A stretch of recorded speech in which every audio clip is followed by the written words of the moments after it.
ท่านพ่อแม่ครูบาอาจารย์ขอเจริญสุขเจริญพรอกตนญาติโยมมื้อนี้ก็สิมีเรื่องมาเล่า เรื่องหนึ่งออกตนญาติโยม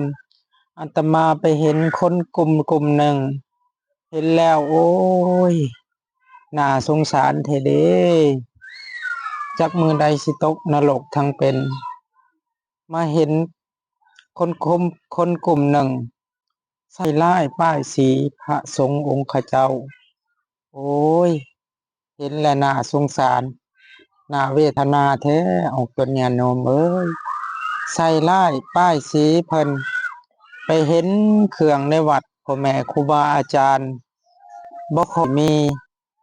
หาว่าเพิ่นไปทิ่มหาว่าเพิ่นไปเฮ็ดบ่ดีจังซั่นจังซี้เอาไปใส่ร้ายป้ายสีเพิ่นทั้งที่บ่แม่นความจริง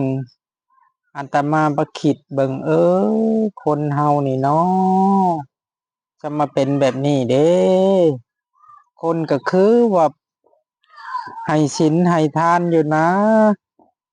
คนมักตักน้ำกระทำบุญอยู่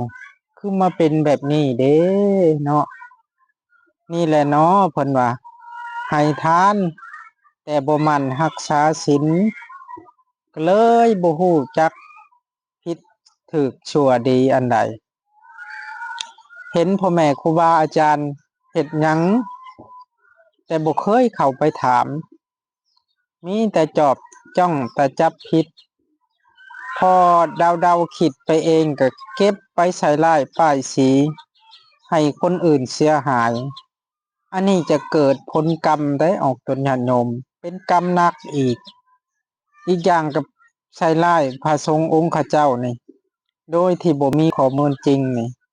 โอ้ตกนรกไหลจะเกิดอัคคีภัยอันตรายแก่ตัวผู้เกี่ยวเองเด้อนี่อันนี้ก็ฝากธรรมะให้ออกตนญาติโยมพิจารณานำกันเด้อออกตนญาติโยมไปเห็นคลิปนี้ก็จงมีแต่ความสุขความเจริญเด้อเอาสาธุ